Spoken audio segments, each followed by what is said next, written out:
할렐루야. 주의 이름을 찬양합니다. 선포된 말씀이 여러분 각 사람에게 꼭 필요한 은혜가 될 줄로 믿습니다. 오늘 말씀의 제목은 하나님의 일꾼이라는 제목입니다. 오늘은 성령 강림 주일이고 스승의 주일이고 청년 주일이고 우리 항존지 투표하는 귀한 시간입니다. 이 모든 것들이 정말 하나님의 뜻을 이루는 놀라운 하나님의 섭리로 오늘 말씀을 통해서 여러분 마음속에 새겨지기를 간절히 소원합니다. 모든 공동체는 문제와 갈등이 있습니다. 사람 사는데 문제 없는 곳이 어디 있겠습니까? 인간은 본래 죄인이기 때문에 그렇죠. 여러분이 일반 직장 생활하든지 또 심지어 사랑하는 사람들이 모여 사는 가정에도 갈등이 있죠. 문제가 있고요. 심지어 하나님의 거룩한 몸이라고 하는 교회에도 문제가 많습니다. 필립 얀시 같은 분은 자기가 속한 교회 안에서의 그 갈등 때문에 교회를 떠난 적까지 있었습니다. 그래서 그분이 교회, 나의 고민, 나의 사랑이라는 책을 썼습니다. 완전하리라고 생각했던 교회의 모습 속에 갈등이 있고 문제가 있는 걸 알고 교회를 젊은 시절에 떠나게 되죠. 그러나 나중에 깨닫게 되는 것은 교회 공동체는 정말 하나님의 은혜의 공동체인 걸 알게 됩니다. 완전하기 때문에 하나님께 쓰임받는 게 아니고 하나님의 은혜 때문에 쓰임받는 하나님의 교회인 것을 나중에 알게 되죠. 교회는 세상에 비하면 너무나 미약한 것 같은데 그 미약함 때문에 교만한 사람들이 교회에 들어와서 겸손해지고, 교회는 온 우주 만물을 창조하신 그분의 능력이 있기 때문에 그 교회의 큼 앞에서 또 연약한 사람들이 존귀히 여김을 받게 되기도 합니다. 사실은 불완전한 교회를 통해서 하나님의 완전하심이 선포되는 것 자체가 은혜지요. 인간이 행하는 게 아니고 인간 조직이 아니고 하나님의 은혜의 사건이 상징적으로 나타나는 게 교회입니다. 인류를 구원하는데 이스라엘 백성을 쓰는데 이스라엘 백성은 가장 미약하고 포악하고 못됐잖아요. 그런데 하나님은 그들을 통해서 하나님의 살아계심을 이 땅 가운데 드러내는 것과 마찬가지입니다. 우리 자신도 그렇습니다. 정말 우리가 인간이 사는 곳에는 항상 갈등이 있다는 것을 전제로 해야 됩니다. 완벽하게 문제가 없는 평화로운 곳은 하늘나라밖에 없어요. 이 땅에 살아있는 동안에는 여러분이 어디에 속하든지 무엇하든지 문제가 있으려니, 아들이 모였는데 문제가 있을 수밖에요. 특히 교회 공동체는 더욱 그렇습니다. 다른 모든 사회단체들은 수준이 비슷한 사람들이 모입니다. 뜻이 같은 사람들이 모이고요. 근데 교회는요, 죄인들이 모이는 곳입니다. 예수님은 의인을 부르러 왔습니까? 죄인을 부르러 왔습니까? 죄인을 부르러 오셨어요. 그 죄인들이 모여서 하나님의 은혜로 변화되고 회복이 되고 새로워지는 기적의 공동체가 바로 교회이죠. 교회는 하나님의 은혜로 말미암아 부흥하면서도 여전히 문제를 안고 있습니다. 예를 들어서 초대교회 같으면 우리는 완벽한 거룩한 공동체로 생각을 하잖아요. 그런데 성경은 되게 솔직합니다. 초대교회 부흥의 역사가 일어나는데 그 가운데 원망이 가득하고 문제가 많다는 것을 표현하고 있죠. 1절 말씀을 한번 같이 보시죠. 같이 있습니다. 그때 제자가 더 많아졌는데 헬라파 유대인들이 자기의 과부들이 매일의 구제에 빠짐으로 히브리파 사람을 원망하니, 여기도 파가 있고 그러네요.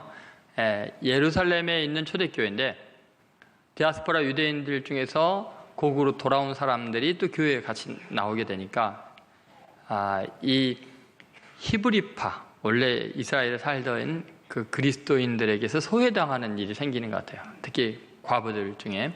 그것 때문에 원망이 일어나는 거죠. 헬라에 능통하고 그 이방 문화에, 고대 문화에 아주 능통한 사람들과 그 히브리 유대 지역의 아람어를 쓰는 사람 간의 갈등이 존재합니다.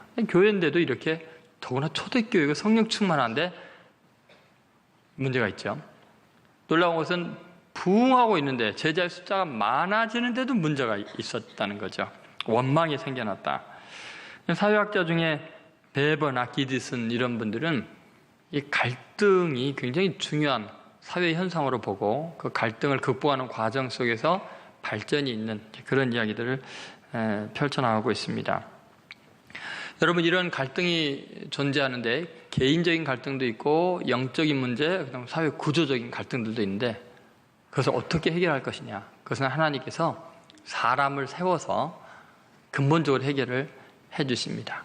하나님의 일꾼들을 그 공동체에 세워서 그 모든 원망되는 일들의 문제를 근본적으로 해결해 주시죠. 그래서 오늘 우리가 항존직 선거를 하는 것은 대단히 중요한 의미가 있습니다.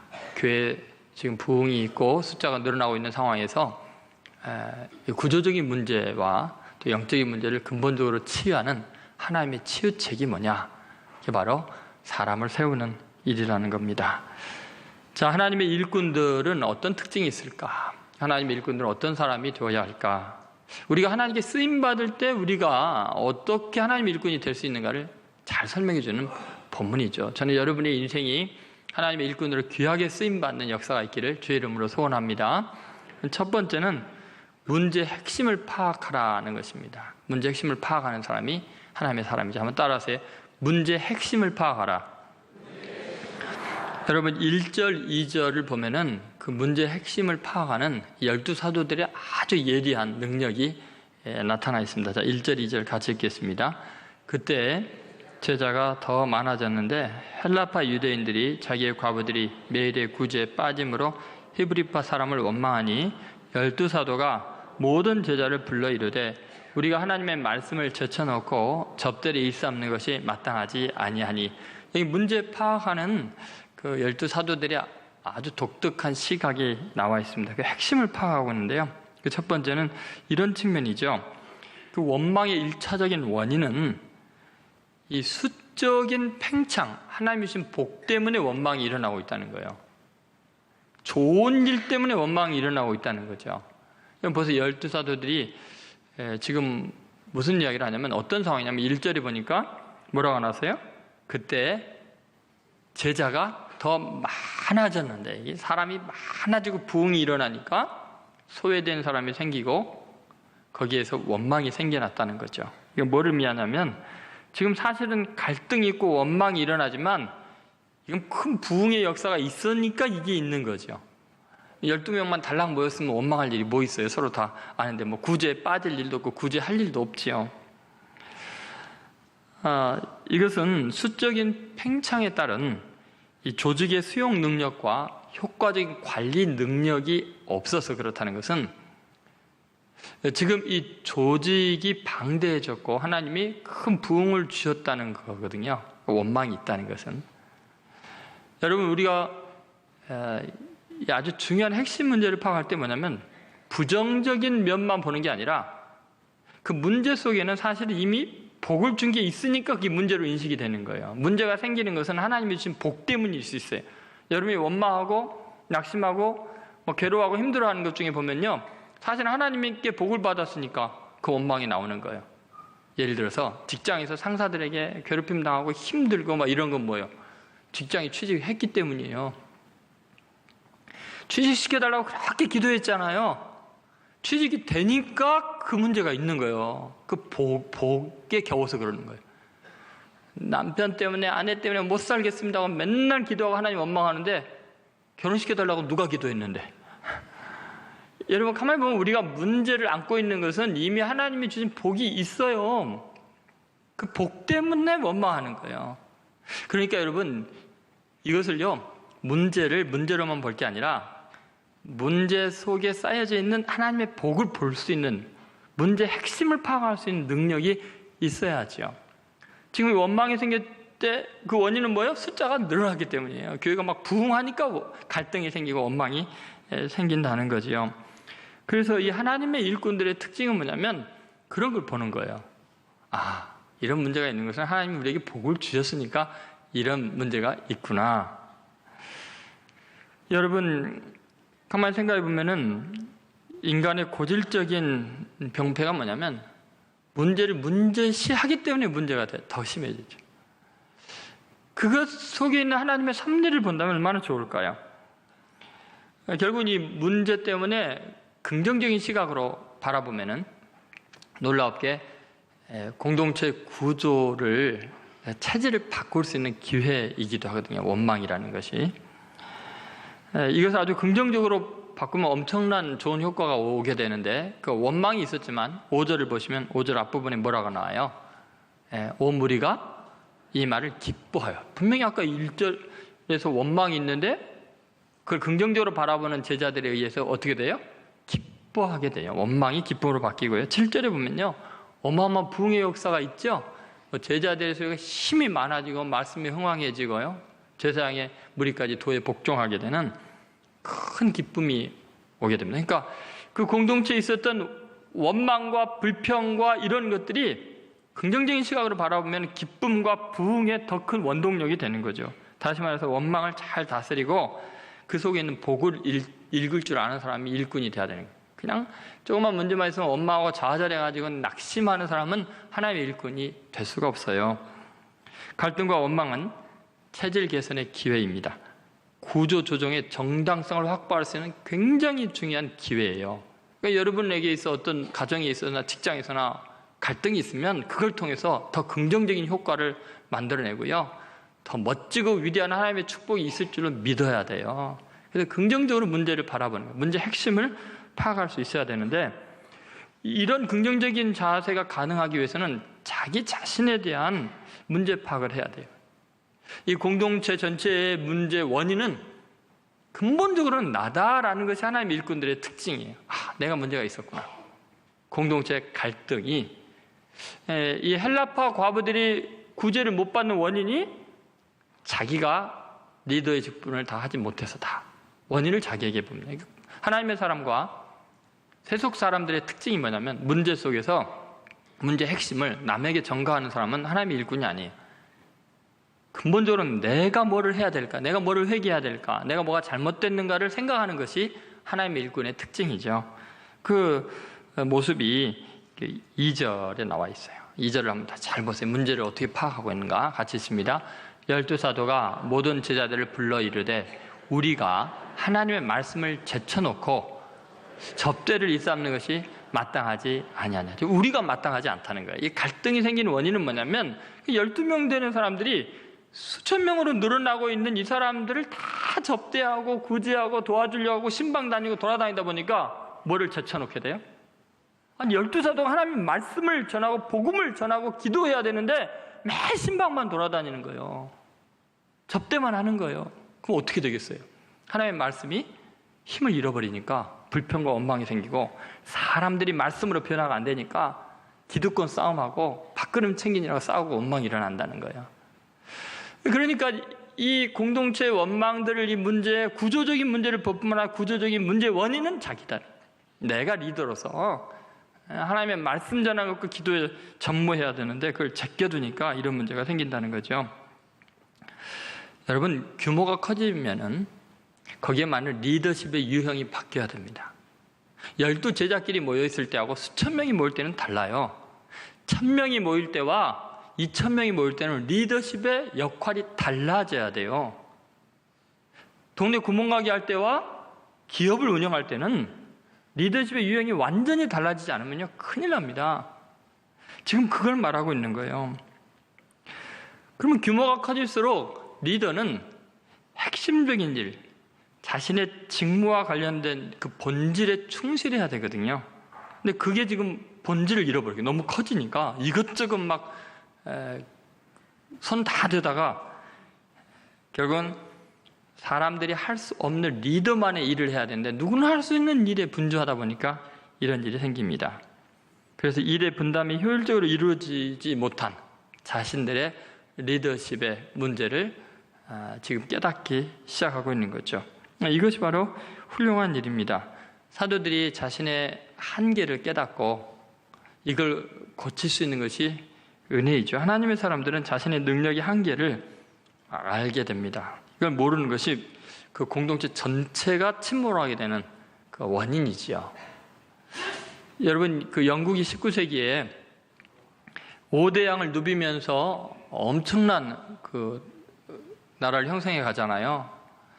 그런데 여러분, 그때 해운업이 어마어마하게 발달하게 되는데 수많은 배들이 그 어마어마한 그 화물을 싣고 다니다가 다 침몰하게 돼요. 너무나 많은 피해가 일어나서 그에 대해서 정밀 조사가 일어나게 되죠. 철저히 연구조사하는 사람 중에 이 사무엘 플림솔이라는 사람이 있습니다. 이분이 의회에 한 법안을 제출하게 되죠. 그 법안이 뭐냐면 로드 라인이라는 것입니다. 이것은 적재 한계선이라는 법안입니다. 아무리 배가 좋아도 그 배에는 적재할 수 있는 화물을 실을 만한 한계선이 있는 거예요. 근데 그게 초과가 되면은 어떤 외부 영향에 의해서 쉽게 그냥 가라앉아 버리는 거예요. 그래서 배가 가장 안정적으로 실을 수 있는 양이 있는 거예요. 그리고 실으면 이제 배가 이렇게 가라앉으면 이 밑으로 배가 내려가면은 이 배 나중에 위험하다. 이게 적재 한계선 그걸 만들어 놓은 거죠. 너무나 많은 그리스도인들이 하나님의 일을 하고 교회가 부흥하고 이러다 보면 자신의 적재 한계선을 초과하는 경우가 있어요. 그럼 함께 다 망하는 거예요.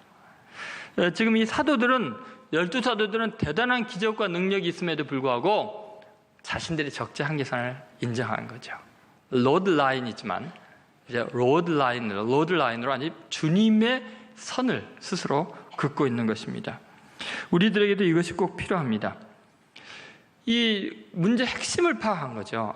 인간은 한계가 있다는 것을 안 거예요. 그런데 더 중요한 것은 자신들에게 책임을 돌릴 뿐만 아니라 더 근본적인 문제는 결국 이런 원망은 영적인 데서 온다는 것을 안 거죠. 그래서 2절에 우리가 다시 보시면 그렇게 나오잖아요.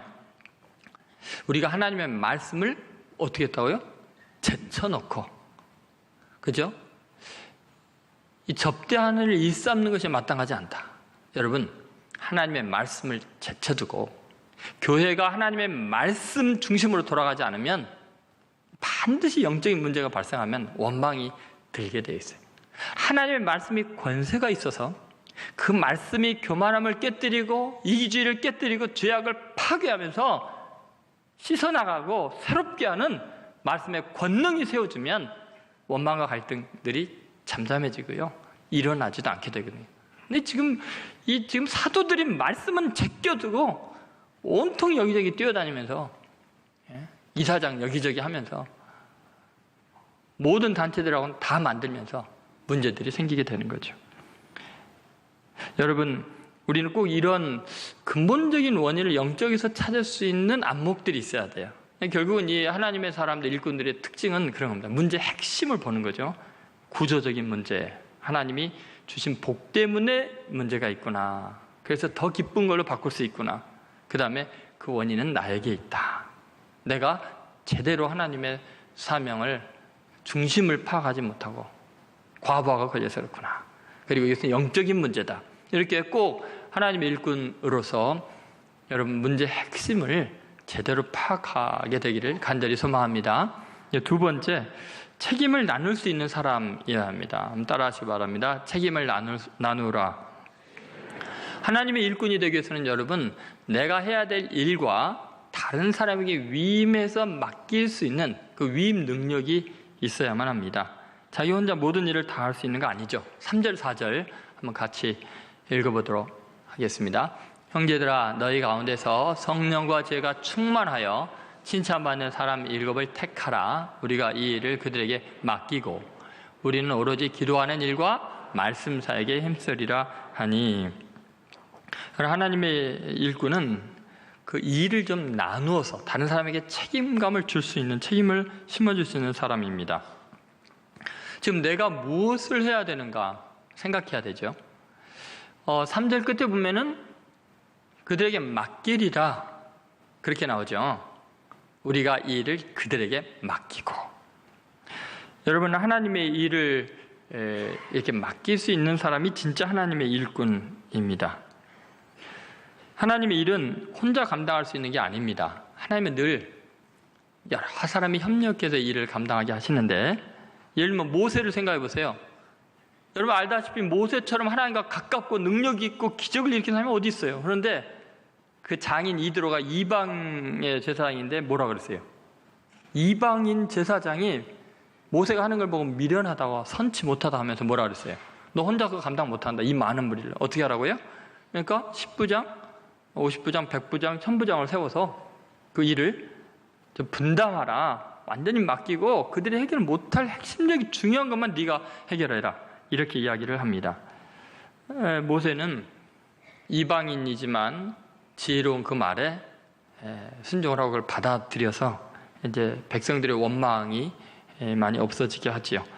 예수님을 생각해 보세요. 여러분, 예수님 혼자서 모든 일 다 할 수 있는데 인류 구원을 위한 기본적인 십자가 지는 일, 다 부활 지는 일 다 해놓으시고 전 세계를 복음화시키는 일은 12제자에게 맡기셨어요. 그 나머지 제자들에게 맡기셨어요. 아니, 예수님이 한 100년 사시면서 나머지 일 다 땅끝까지 복음을 전하시면 될 건데 친히 당신 혼자 다 안 하시고 어떻게 했어요? 12제자를 세우고 또 그 가운데 70명 세우고 120명 세우고 500명 세워가지고 굉장히 조직적으로 일을 나눠서 하셨어요. 예수님 보면요, 다 일을 분담하는데 아주 특별한 일을 하시는데, 예를 들면 3명을 따로 세워, 12명 중에서도, 그죠? 그리고 그 3명만 데리고 변화산도 가시고 겟세마네 동산도 가시고, 그러지 조직적으로 굉장히 구분을 해서 일을 하시지 모든 사람을 대상으로 그냥 막연하게 하시지를 않았어요. 여러분, 예수님마저도 다 책임을 맡기시고 일을 분담하고 맡겨서 예루살렘과 유대와 사마리아 땅끝까지 이르러 복음을 전하는 것은 제자들에게 맡긴 일이죠. 예수님은 그 예루살렘 그 이스라엘 안에서만 활동을 하셨어요. 여러분, 우리는 한 공동체의 구원을 위해서 자기가 모든 것을 다 할 수 있다는 착각을 버려야 됩니다. 내가 모든 것을 완벽하게 통제할 수 있다는 생각도 버려야 됩니다. 분명히 각 분야의 전문가들에게 일을 맡길 수 있는 사람이 하나님의 일꾼입니다. 위임을 할 수 없는 사람은 하나님의 일을 하는 게 아니라 자기 일을 하는 거예요. 자기 뜻대로 다 돼야 된다고 생각하니까 하나님의 일을 하는 게 자기 일을 하는 거죠. 그래서 여러분, 맡길 수 있어야 돼요.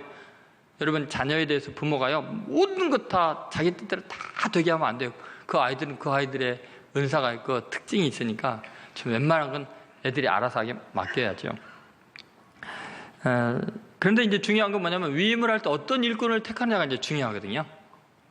우리가 누구에게 맡기느냐, 그 기준이 뭐냐는 거예요. 하나님의 일꾼을 우리가 분별하고 정말 하나님의 일을 맡길 수 있는 사람은 어떤 특징이 있느냐, 뭐가 선발 기준이냐, 이것이 굉장히 중요해요. 오늘 이제 항존직을 우리가 최종 투표를 할 텐데, 그때도 어떤 사람을 하나님의 일꾼으로 선택하느냐가 중요하다는 거죠.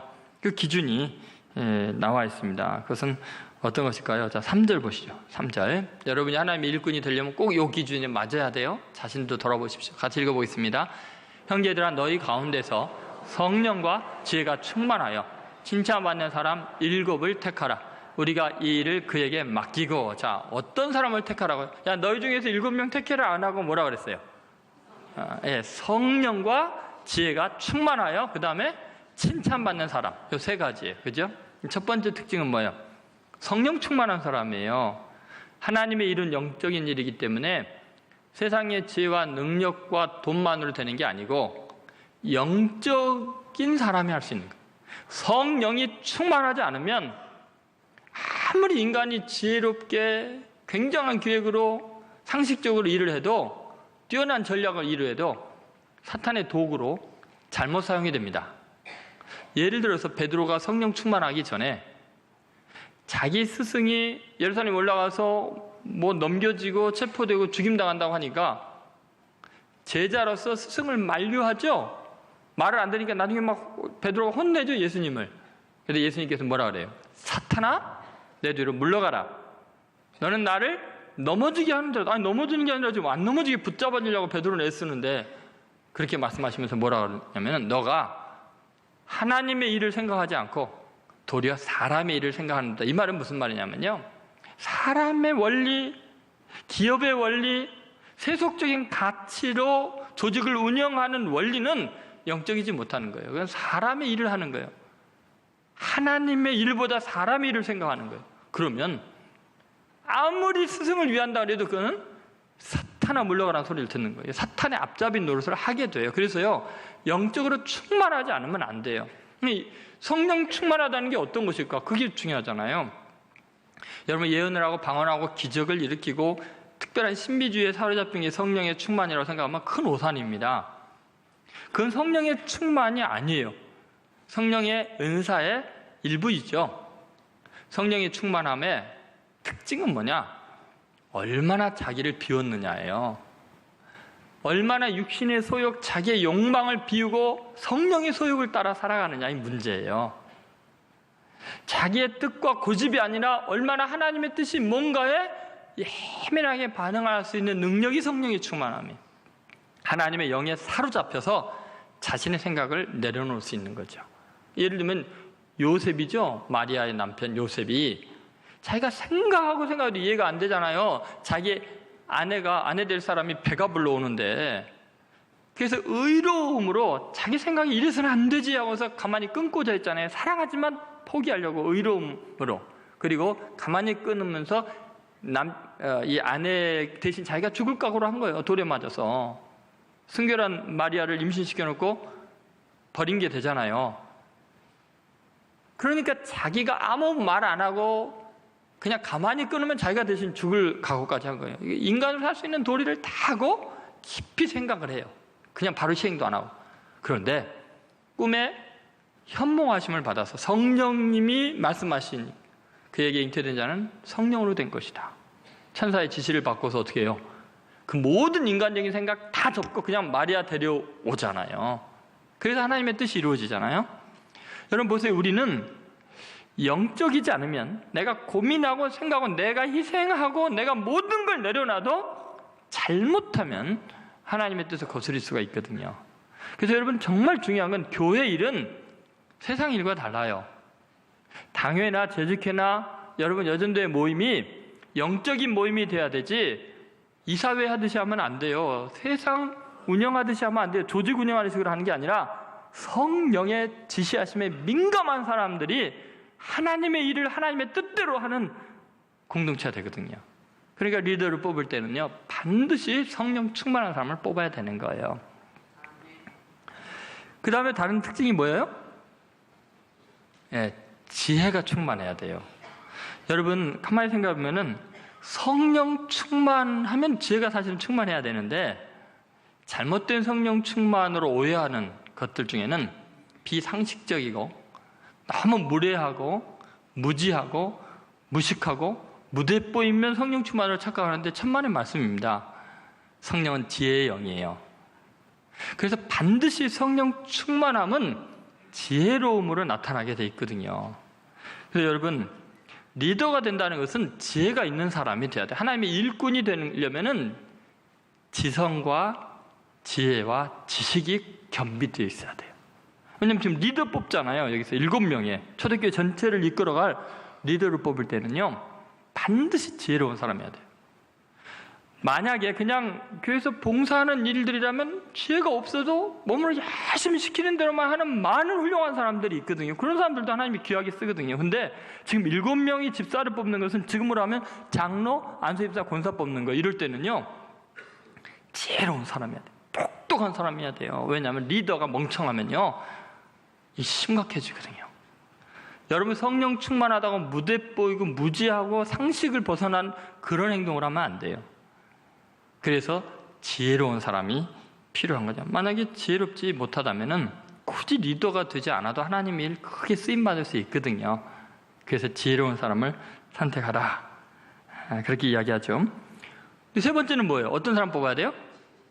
칭찬받는 사람이죠. 여러분 이것이 뭘 의미할까요? 칭찬받는 사람. 성령 충만하고 지혜로우면 다 일하는 게 아니에요. 자격이 있는 게 아니고 결정적인 마지막 중요한 것은 칭찬받는 사람이라는 것은 사회성이 있는 사람이어야 돼요. 이것은 인간관계가 원만한 사람이어야 된다는 거예요. 칭찬을 받는 사람이라는 거. 이것은 인격이 훌륭한 사람이어야 된다는 거예요. 하나님의 일꾼 리더가 되려면 사람이 된 사람을 뽑아야 된다는 거예요. 성령 충만하고 지혜가 있는데 사람이 악하면 어떻게 해요? 못됐으면 어떻게 해요? 그만큼 능력이 있는 거하고 큰 악을 행하거든요. 많은 사람에게 상처를 주거든요. 그러니까 칭찬받는 사람을 뽑아야 돼요. 그 사람이 아무리 성령 충만하고 지혜가 있는 것 같고 돈이 있는 것 같고 권력이 있는 것 같아도요, 사람 됨됨이가 다른 사람이 칭찬받지 못하고 원망을 받는 사람이라면 일꾼이 돼서는 안 돼요. 저는 성경에 있는 표현 중에서 아주 재밌는 표현이 이런 표현이에요. 게으르고 악한 종아. 여러분 그 표현 많이 성경에 나오죠? 여러분 그것이 그 공동체는 그나마 은혜지요. 예? 악하고 게으른 종, 악하고 부지런하면 어떻게 되겠어요? 아니 막 그냥 엄청나게 악한데 부지런해요? 그러면 이건 그 공동체는 쑥밭이 되는 거예요. 여러분 보세요. 인품이 되지 아니하고 지혜가 있고 성령 충만하면요, 이건 정말 그 공동체는 재앙이에요. 재앙, 대재앙이에요. 직분에 오르면 안 돼요. 그래서 여러분 때로 지혜롭지 못하고 성령 충만하지 못한 사람이 오히려 해가 안 될 수도 있어요. 근데 여러분 악하고 부지런하면 안 돼요. 악하고 직분 받으면 안 돼요. 모든 걸 다 갖춰서도 인간성이 안 돼 있으면 뽑으면 안 돼요. 그것은 재앙을 자초하는 꼴이 되기 때문에 그래요. 그래서 이 칭찬받는 사람 뽑으라는 거예요. 여러분 믿습니까? 어떻게 이게 아멘이죠? 사람이 돼야 돼, 기본이. 신앙인이 되기 전에 사람이 돼야죠. 인간성이 아직 글른 사람은요, 뭐 성령 충만하고 지혜가 있으면 인간성을 하나님이 다듬으실 때까지 기다리세요. 질병으로 좀 사경을 헤매기도 하고, 경제적인 아주 그냥 어려움을 겪어가지고 천부여집에서 손들고 옵니다 하기도 하고요. 이 인격이 다듬어지면요, 이 사람이 아주 고매한 인격자가 되면요, 좀 늦게 쓰임 받지만 먼저 쓰임 사람보다 훨씬 훌륭한 일을 할 수 있는 줄로 믿습니다. 그때까지 여러분 기다려야죠. 뭐 급해요. 조금 더 다듬어질 때까지 기다리면 훌륭한 일꾼이 될 건데, 그 성격과 그 열정 가지고 큰일을 할 수 있거든요. 그러니까 여러분 잘 보십시오. 중요한 것은 뭐냐면, 그럼에도 불구하고 핵심적인 가치를 놓치지 않는 사람이에요. 자기에게 주신 은사는 집중해서 노력하는 사람을 뽑아야 돼요. 누구를 선택하신가? 누구에게 맡길 것인가? 자, 4절을 보시죠. 거기 보면 오로지라는 단어가 나오죠. 같이 읽겠습니다.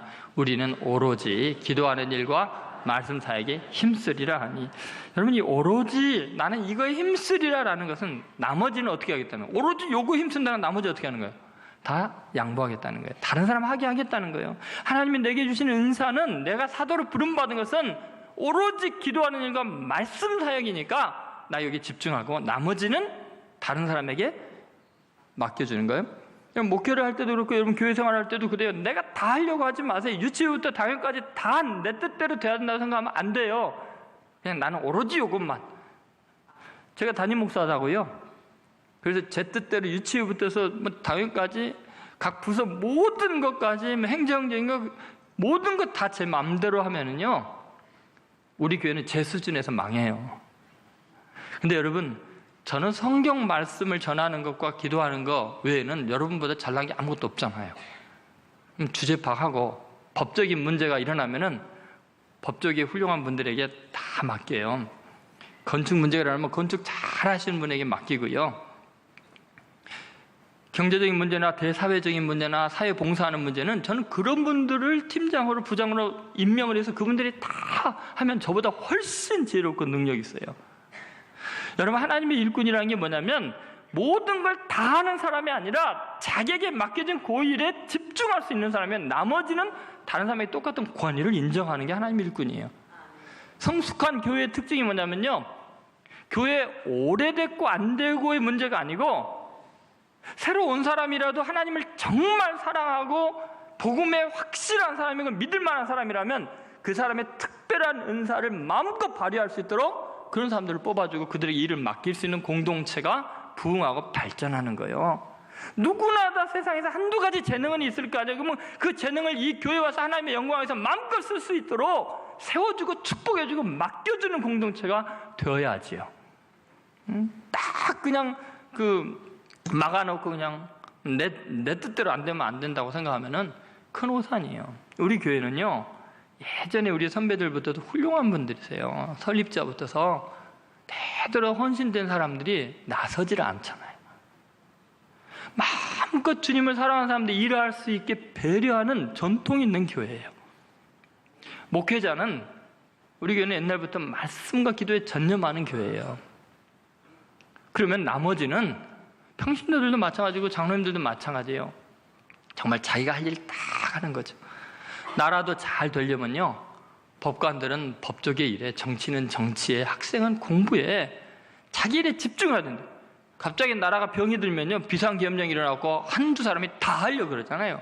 그게 망조지요. 교회가 항상 비상사태가 되면 되겠습니까?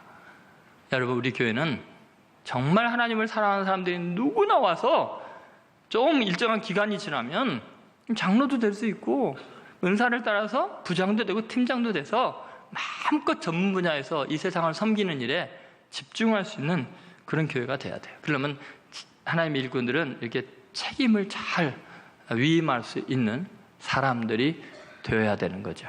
세 번째 중요한 건 뭐냐면 권위의 체계를 아는 사람입니다. 한번 따라하시기 바랍니다. 권위를 인정하라. 여러분, 하나님의 일꾼들의 특징은 뭐냐면 이 공동체의 권위와 지도자의 권위를 온전히 하나님의 권위, 대리적인 권위로 인정할 수 있는 사람이어야 돼요.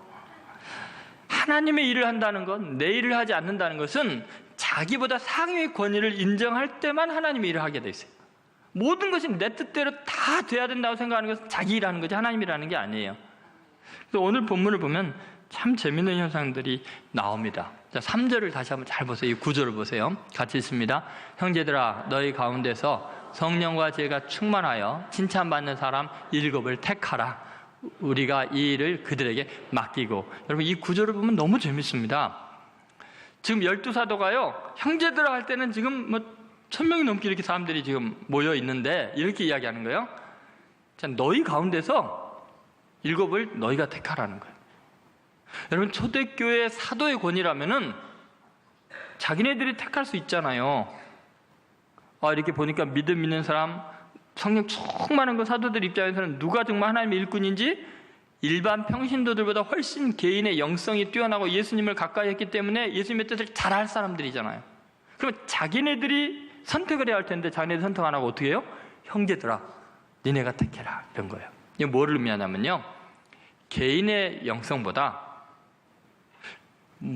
개인들이 모인 공동체의 영성을 상위에 두는 거예요. 이게 하나님의 일꾼이에요. 여러분, 제가 담임 목사이고 성경을 여러분보다 더 많이 알고 있다고 생각해 보십시오. 제가 사람을 보는 눈이 더 있다고 생각해서 제 마음대로 일꾼 뽑으면은 그게 내 일을 하는 거죠. 그거. 하나님의 주권을 인정하지 않는 거죠. 근데 저는요, 저보다 성경을 모르는 성도들이 다 모여 있을지라도 전체 공동체가 어떻게든지 개인적인 투표를 하든지 아니면 어떤 사람들이 쪽지를 돌려가지고 일부가 되든지, 저는 여러분의 전체 회중이 선택한 사람을 하나님이 선택했다고 저는 믿습니다.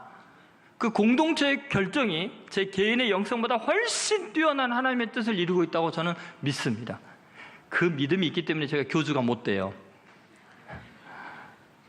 공동체가 저보다 훨씬 훌륭합니다. 하나님의 뜻이 저 개인의 생각보다, 저 개인의 기도보다도 공동체 투표를 통해서 이루어지는 것이 더 정확하다고 믿습니다. 거기는 여러 가지 의미가 있어요. 여러분, 공동체가 어떤 리더를 택할 때는요, 자신의 운명을 그 리더에게 맡기는 거예요. 다시 말해서 공동체 한 사람 한 사람이 어떤 리더를 선택할 때는 자기네들의 수준을 반영하는 거예요. 여러분, 한국 역사를 보면요, 대통령을 뽑을 때나 국회의원을 뽑을 때나 보면요, 다 그 백성들의 수준이 드러나요. 수준이 낮을 때는 스스로 심판을 자취하는 선택을 해요. 선택을 해놓고 지도자 원망하는데 그게 지 수준이에요. 대통령, 정치인들 욕하지만 사실은 자기 자신들이 뽑았잖아요. 뭘 의미하나 잘 보세요. 여러분, 누가 누군지 잘 모르잖아요. 투표를 지금 10명을 해야 되는데 누가 누군지 모르잖아요. 아무나 찍습니까? 그러면 자기가 존경하고 좋아하는, 자기에게 밥 한 끼 사준 사람이 쪽지 돌리는 거 보고 찍지, 그거. 여러분, 찍을 때 여러분의 운명을 맡겨야 돼요.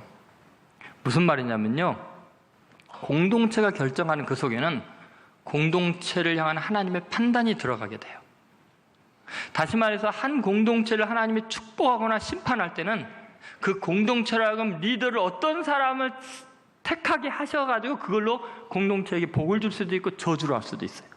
지금 한국교회 굉장히 많은 교회가 목회자 잘못 선택해갖고 장로 잘못 선택해갖고 어마어마한 분란 속에 있어요. 그것은 고통이 보통이 아닙니다. 이게. 지금 10년, 20년을 싸우고 있으니까요. 얼마나 비참한지 모릅니다. 여러분이 누구를 선택하느냐가 정말 아까 말한 대로 성령이 충만하고 지혜롭고 칭찬받는 사람이 아니라 나랑 가깝기 때문에, 내 자식이기 때문에, 또는 나한테 부탁하는 사람들의 그 표 때문에 찍으면요, 그거에 대한 대가는 반드시 치르게 되어 있습니다. 왜 그런 줄 아세요? 감당할 수 없는 직분을 주면은 중요한 결정을 할 때 지혜롭지 못한 결정을 하거든요. 성령 충만하지 못한 결정을 하거든요. 그럼 그 공동체는 재앙이 오는 거예요. 여러분, 이 장로 선거나 권사 안수집사 이 선거가요, 그냥 누구 되면 어떻고 타이틀 하나 주는 건데라고 생각하면 안 돼요. 교회의 미래가 완전히 뒤집어질 수 있어요. 누구를 선택하고 안 하고에 따라서 정말 신중의 신중을 기해야 합니다. 왜냐하면 공동체를 통해서, 그 선택을 통해서 공동체를 심판하시는 하나님인 것을 기억해야 돼요. 그래서 오늘 맨 마지막에 니골라를 선택하잖아요. 요한계시록까지 니골라가 나와요. 이 선택된 권위를 가지고 심각한 문제를 일으키게 되거든요. 여러분, 우리는 공동체의 영성을 소중하게 여겨야 됩니다. 그것은 하나님의 심판일 수도 있고 축복일 수도 있어요. 그래서 여러분들이 늘 순종하는 거예요. 그래서 저는 하나님의 뜻이 우리 교회를 향해서 무엇인가 하나님의 일을 하는 게 목적이지 제 뜻을 이루는 것은 전혀 의미가 없어요. 오늘 여러분은 중요한 선택을 하게 될 것입니다.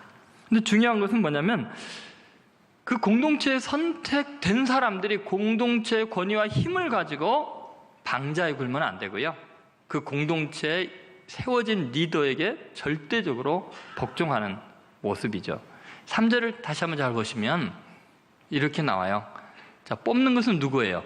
택하는 것은 누구예요? 공동체지만 그들의 일을 맡기는 건 누구예요? 사도들이에요. 공동체가 뽑았지만 마음대로 일하는 게 아니라 사도들이 일을 맡기는 거예요. 하나님이 세우신 교회의 권위의 체계가 있다는 거죠.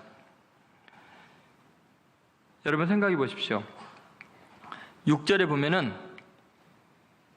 지도자들 앞에 세우죠.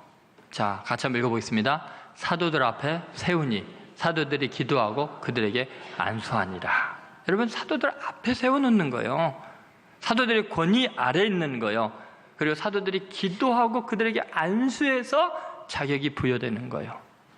하나님께서 왜 이런 기록을 했을까요? 하나님이 세운 사도들은 공동체 전체를 통한 하나님의 뜻에 순복하지만 하나님이 세우신 그 권위에 대해서는 결코 포기할 수 없는 거예요. 영적인 하나님의 축복의 흐름이 있다는 거죠. 여러분, 이것이 바로 하나님의 일꾼들의 특징입니다. 권위의 체계를 잘 알아야 돼요. 그러면 이러한 하나님의 일꾼들이 뽑혔을 때 결론은 어떻게 되냐? 7절에 이런 결론이 나오게 됩니다. 같이 있습니다. 하나님의 말씀이 점점 왕성하여 예루살렘에 있는 제자의 수가 더 심히 많아지고 허다한 제사장의 무리도 이 도에 복종하니라. 여기 보면은 결국은 이렇게 조직을 갖추고 이 일꾼을 뽑는 최종적인 목적이 뭐냐면 하나님의 말씀이 어떻게 되는 거예요?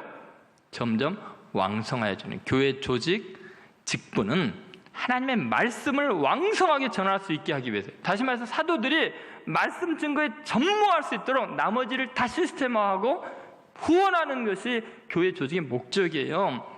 여러분, 하나님의 말씀이 이 땅 가운데 증거되고 그 말씀을 듣고 수많은 제자들이 회개하고 돌아오고 예수님을 믿게 하는 것, 그것이 교회 존재의 목적이에요. 하나님의 말씀을 세상에 전파하는 것, 그래서 말씀이 흥황해지는 거예요. 이 신촌 지역의 수많은 젊은이들과 많은 노인들과 수많은 사람들이 하나님의 도에 복종하게 하는 거예요. 제사장도 이 도에 복종하다 그랬잖아요. 사회적인 영향력이 있다는 거예요. 그 지역사회 위지들마저도 하나님의 말씀의 권위 앞에 복종하게 하는 그러한 역사를 교회 조직이 뒷받침하는 거예요. 여러분, 교회는요, 우리끼리 재미있게 지내는 것도 중요해요. 야외에도 가야 되고요. 여행도 가야 되고요. 저는 우리 교회 참 아름다운 모습을 보면서 감사해요. 이 봄이 되니까요. 연세 많은 분들, 또 여자분들, 남자분들 다 여중대별로 가니까 얼마나 좋은 친교가 됩니까? 그것은 교회 본질적인 코이노냐의 문제예요. 중요한 일이에요. 그런데요, 그게 궁극적인 목적은 아니에요. 왜 친교하느냐? 왜 우리가 함께 마음을 모으냐? 그것은 하나님의 말씀을 흥왕하게 하기 위해서요. 진리의 복음을 전하고 이 민족의 가치관을 바꾸고 세상을 뒤집어 엎고 사람들이 이 도에 복종하게 하기 위해서 우리가 친교하고 교회 아름다운 조직을 만들고 구조를 만드는 거지, 여기서 왕노릇하기 위해서, 누가 장로하기 위해서, 권사하기 위해서 교회가 있는 게 아니에요. 여러분, 하나님의 말씀이 땅끝까지 증거되게 하는데 우리 교회 존재 목적이 있고요. 장로되고 권사되고 집사되고 목사되는 이유가 있는 거예요. 저는 우리 신천교회를 통해서 이 민족의 민족 정신이 바뀌게 되길 소망합니다. 하나님의 말씀이 흥왕해서 수많은 제자들이 이 도에 복종하고 하나님의 뜻대로 이 사회가 움직여지는 하나님의 나라가 이 민족 가운데 이루어지기를 간절히 소망합니다.